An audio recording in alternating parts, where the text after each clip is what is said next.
오늘 첫 번째 연사로서는 우리나라의 대표적인 실감 미디어 컨텐츠 제작의 좀 리더 회사인 13Flows의 송영일 대표를 모셨습니다.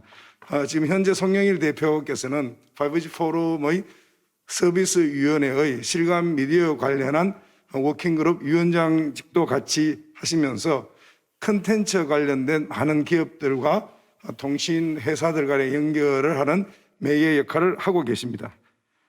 오늘 주제는 The Metaverse is not a future, it's already here라는 주제를 가지고 송영일 대표께서 주제 발표를 하시겠습니다. 우리 큰 박수로 환영해 주시기 바랍니다. 네, 안녕하십니까. 소개받은 송영일이라고 합니다.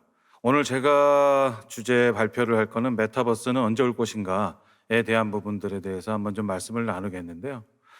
2021년에 가장 큰 우리 이쪽 인더스트리의 가장 큰 어떤 키워드가 메타버스였습니다.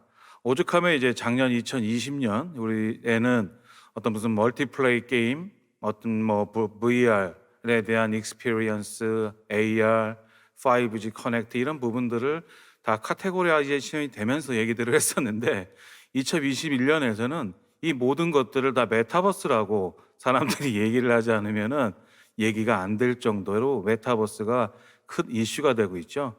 뭐 농장 같지만은 제일 마지막 보면은 저기 감자판 아저씨도 이 메타버스를 통해서 팔지 않으면 안 된다고 할 정도의 그런 우스갯소리까지 나올 정도가 하나의 메타버스의 지금 큰 이슈로 자리가 잡았습니다. 게다가 얼마 전에 페이스북에서는 발표를 했죠. 앞으로 페이스북은 5년 후에 자기네는 이제 메타버스 기업으로 모든 전환을 하겠다.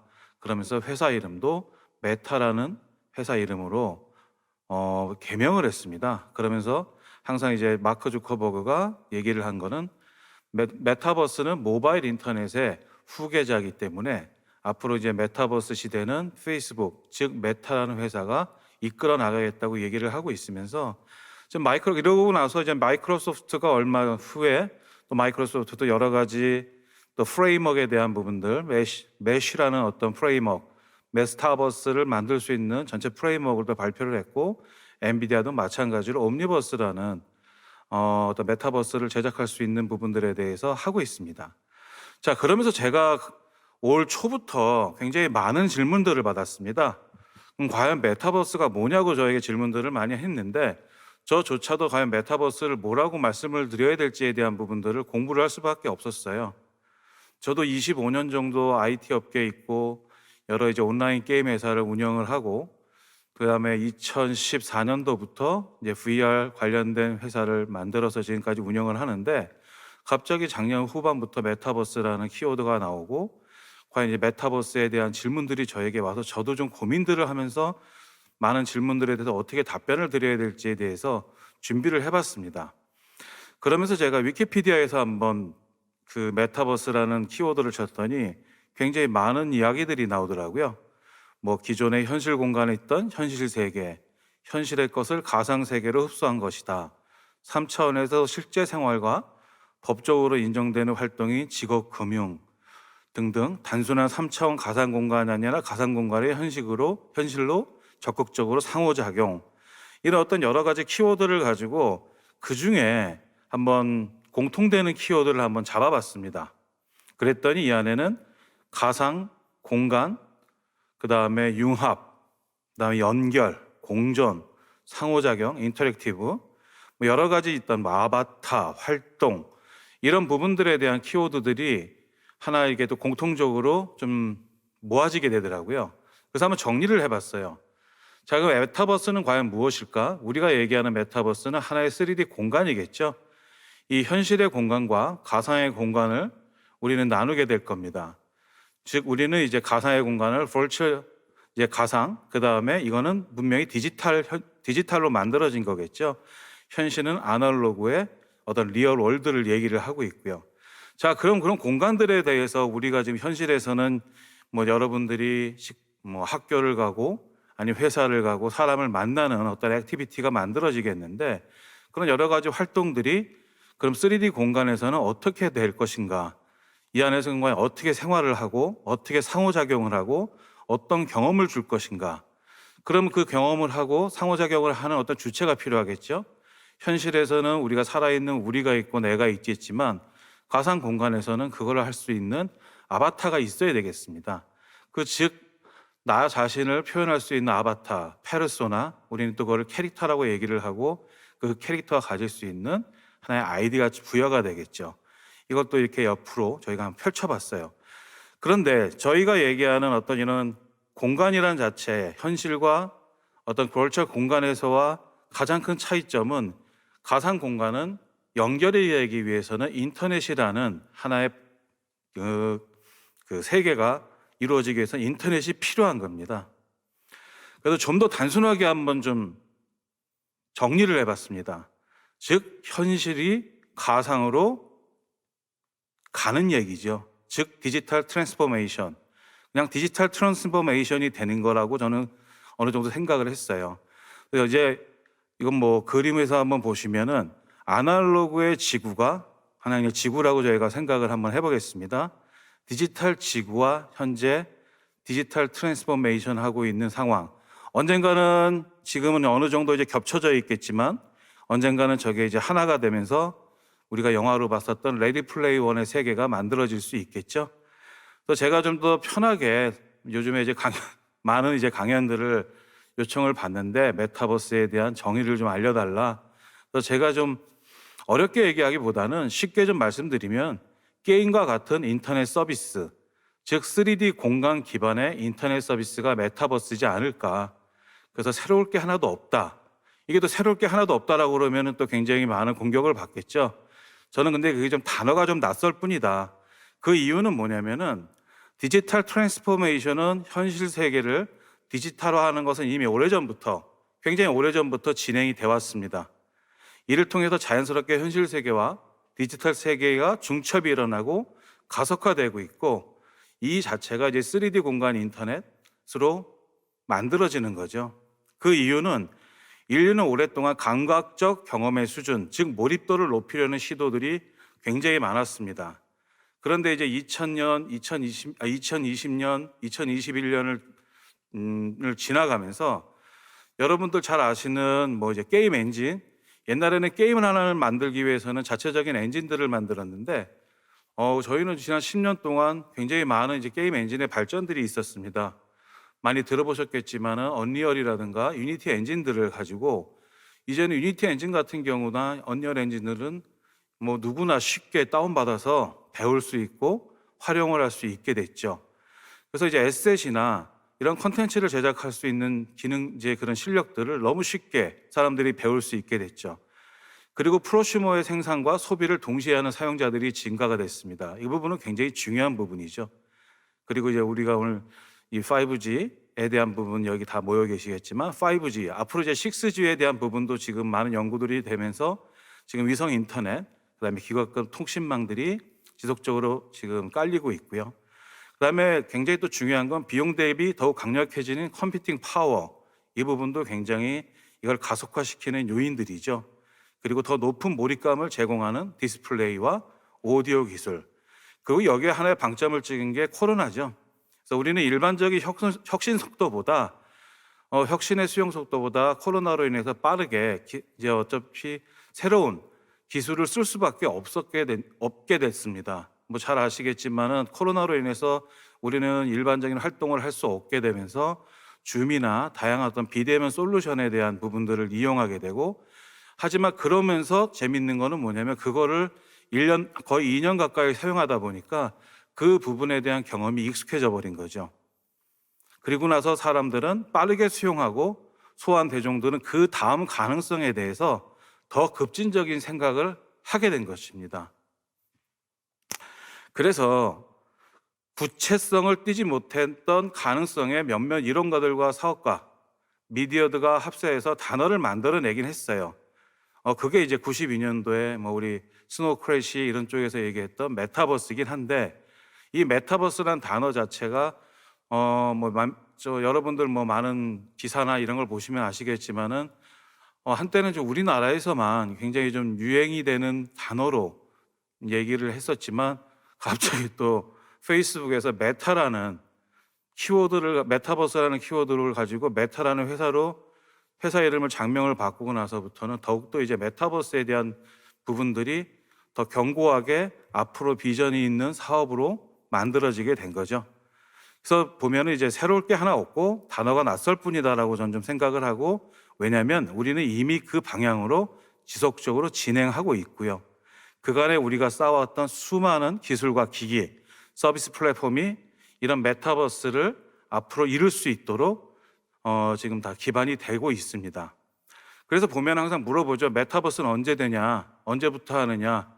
근데 제가 보기에는 벌써 옛날서부터, 오래전부터 만들어지고 있다고 생각을 하고 있습니다. 그래서 뭐 엔비디아나 저 이코노미스트나 뭐 에픽게임즈, 와이어드, 페이스북, SK텔레콤 이런 쪽에서도 벌써 메타버스에 대한 키워드를 가지고 메타버스에 대한 사업에 대한 부분들, 메타버스를 앞으로 어떻게 할 것이냐에 대한 부분들, 하고 있다에 대한 부분들을 굉장히 많은 정보들을 여러분들은 접하실 수 있습니다. 자, 그전에는 우리는 이제 메타버스를 ASF에서 얘기하는 메타버스의 4가지의 특징에 대해서 얘기를 합니다. AR, VR, 라이프 로깅, 그 다음에 미러월드 4가지를 2007년도에 정의를 했지만은 벌써 15년 전에 정의를 한 부분들이, 그때 2007년도면 벌써 아이폰이 처음 전 세계에 나왔을 시절이지만 이제는 2021년, 이제 좀 있으면 2022년이죠.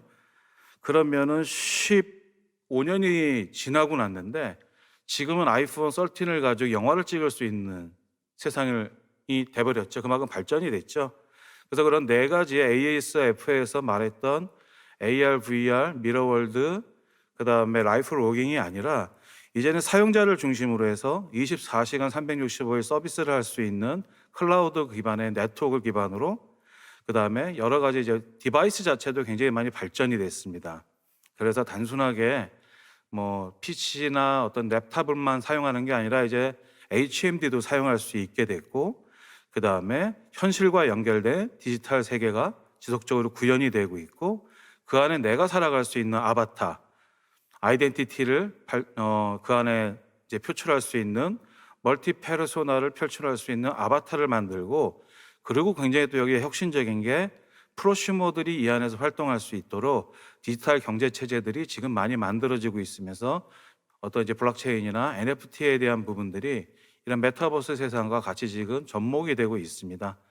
그 다음에 이 안에는 굉장히 다양한 서비스들이 만들어지고 있죠.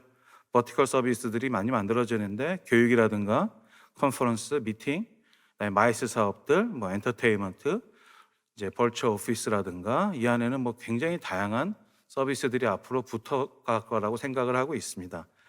우리는 IT 산업의 핵심 자체를 얘기를 할 때는 이제 CPND라고 그래서 이런 어떤 컨텐츠 플랫폼, 네트워크, 서비스에 대한 부분들이 골고루 발전이 되면서 융합이 돼서 IT의 어떤 그 성공들이 만들어진다고 얘기를 하는데요. 자, 그럼 벌써 이제 먼저 말씀드리고 싶은 건 디바이스를 말씀드리면, 지금 이제 메타라고 이름을 바꾼 페이스북은 2014년도에 오늘 좀 이따 이제 발표하실 분도 그 오큘러스 쪽에 이제 같이 코파운더로 계신 대표님도 나와서 말씀을 하시겠지만은 2014년도에 저희가 처음에 오큘러스 DK1을 가지고 봤을 때는 컴퓨터 같은 경우가 한 400만 원 정도에서 500만 원 정도 그래픽 카드 같은 것들이 굉장히 비쌌거든요. 거기에다가 디바이스도 굉장히 크고 무겁고, 거의 디바이스 자체가 또 2015년, 16년 가면서 막 디바이스만 한 150만 원, 200만 원짜리 디바이스들을 연결을 하다 보면 한 5, 600만 원 정도의 디바이스 VR을 우리가 체험하기 위해서 5, 600만 원 정도의 장비와 HMD를 구비를 해야 되는데, 그로부터 지금 6년, 7년이 지난 현실로는 오큘러스 퀘스트가 작년에 나오면서 스탠드얼론으로 일단 30만 원 정도만 가지고 지불을 하면은 굉장히 좋은, 그 당시에 쓸 수 있었던, 그 당시에 경험했던 것보다 더 좋은 디바이스가 그만큼 발전이 됐습니다.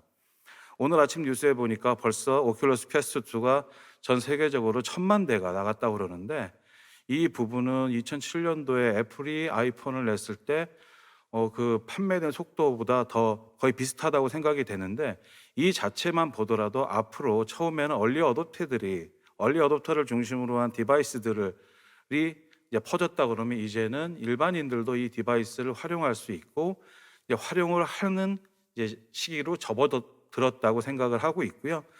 저희가 뭐 듣는 소문으로는 벌써 그 메타에서는 10,000명이 넘는 사람들이 이제 개발자들이 오큘러스 팀에 들어가고 거기서 일을 하고 있고 또 자체 반도체까지 만들고 있다라는 얘기를 듣고 있습니다.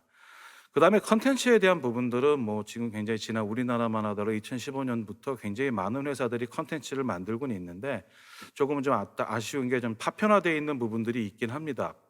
그래서 이런 부분들이 앞으로 좀 더 모아지고 하지만 지난 6년 동안 이런 그 실감 미디어에 대한 컨텐츠를 만들 수 있는 기술이나 이런 부분들은 우리나라에서도 전 세계 어느 회사들과 어느 누구와 견지더라도 저희가 어떤 그런 그 경쟁력을 가지고 어떤 부분들은 굉장히 우수한 부분들에 대한 회사들이 있다고 저는 생각을 하고 있고요. 근데 이제 컨텐츠에 대해서도 굉장히 또 중요한 부분은 여러분들이 지금 메타버스 서비스를 했을 때 가장 우리가 얘기하는 대표 기업들이 로블록스나 뭐 마인크래프트나 뭐 포트나이트나 몇 군데 우리나라는 제페토를 얘기를 하는데 굉장히 재밌는 부분들은 이쪽의 타겟 유저들이 초등학생, 중학생, 대학생들이라는 얘기죠. 그래서 지금 플랫폼이 지금 타겟으로 하는 부분들은 앞으로 메타버스 세상의 중심이 될 타겟 에이지들이 지금 활용을 하고 있고요. 그 다음에 네트워크 같은 경우도 5G도 지금 계속 우리나라가 뭐 전 세계적으로 먼저 전 세계적으로 5G 서비스를 시작을 하면서 지금 이제 6G까지 준비를 하고 있습니다. 그래서 앞으로는 이제 스탠드얼론 다양한 이제 AR, VR 디바이스들이 나오면서 5G 통신과 연결이 된다 그러면은 더욱더 이런 어떤 메타버스 서비스 자체를 활용을 하고 이용을 하고 접속을 하는데 큰 역할을 당연히 5G 통신을 통해서 통신 기반에서 할 수 있을 거라고 생각을 하고 있습니다. 그래서 저는 이제 항상 말씀을 이제 강연을 다니면서 말씀드리는 거는 어렵게 생각하지 마셔라. 기존에 이미 잘 작동하고 있던 2D 기반의 인터넷 서비스들이 3D 공간 기반의 경험으로 이동을 하는 것이다.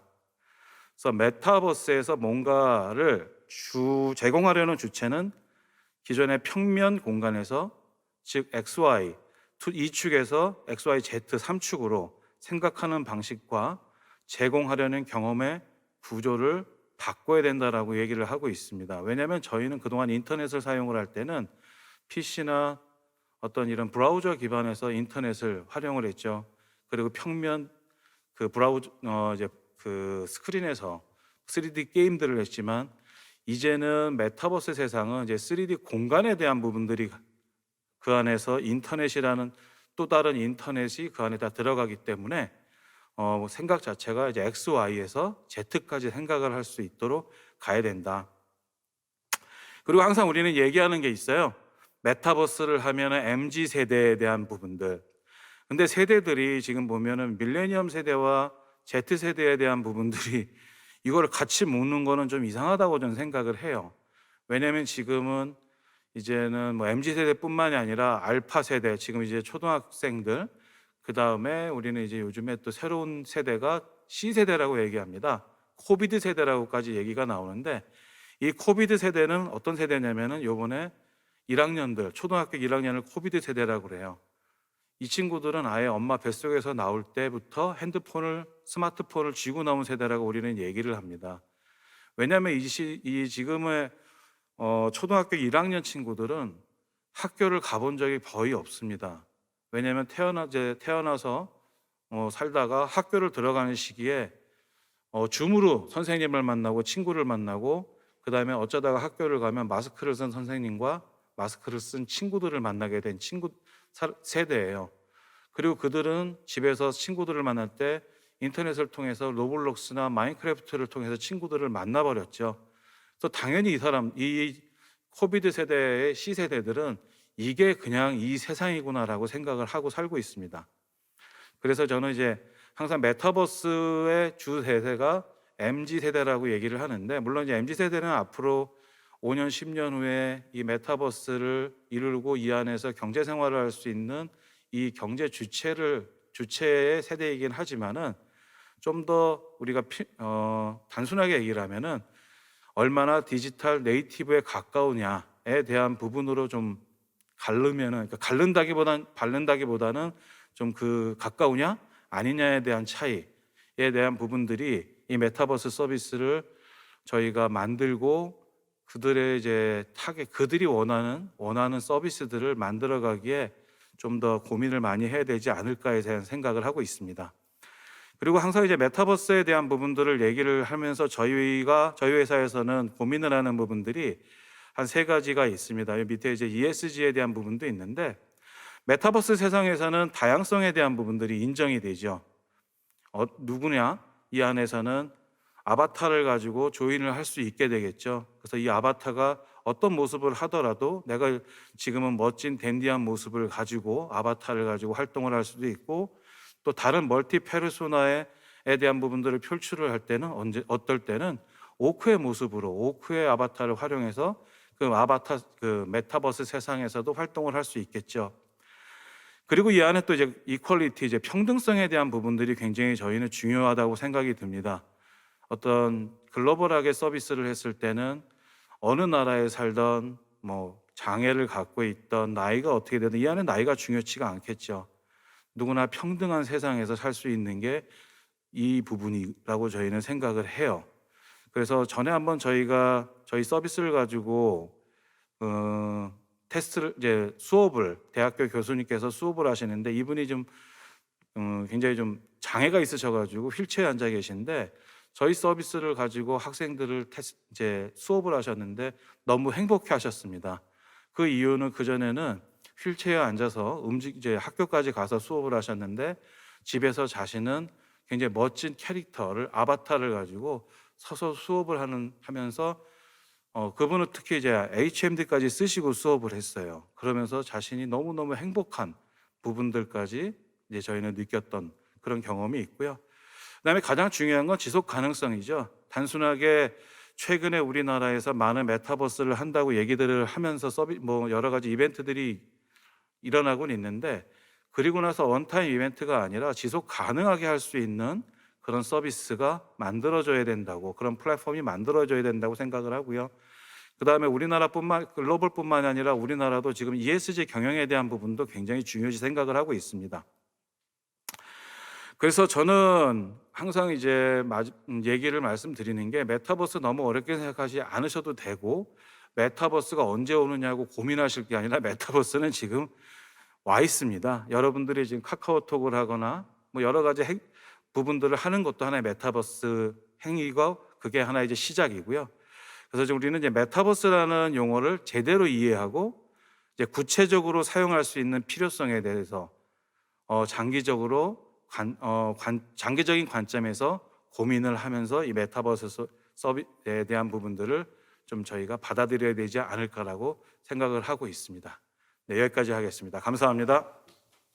예, 오늘 메타버스의 지금 현실이 어떻게 되어 있는지, 시대가 언제쯤 되어갈까를 많은 사람들이 고민을 하고 있는데, 이미 우리 가까이에 이미 와 있는 것이 바로 메타버스라는 2D에서 3D의 어떤 공간의 변화가만 있을 뿐, 이미 우리는 이것을 할 수 있는 여러 가지 기술이라든지 기기, 서비스 플랫폼이 구성되어서 이를 기반으로 해서 메타버스를 구현할 수 있음을 이렇게 우리 송영일 대표께서 설명을 해주셨으며, 이 5G에 관련된 EMBB라든지 MMTC 그리고 UR LLC 등이 더 연계가 된다면은 아마 더 좋은 메타버스의 어떤 서비스를 이룰 수 있을 거라는 그런 말씀을 해주셨습니다.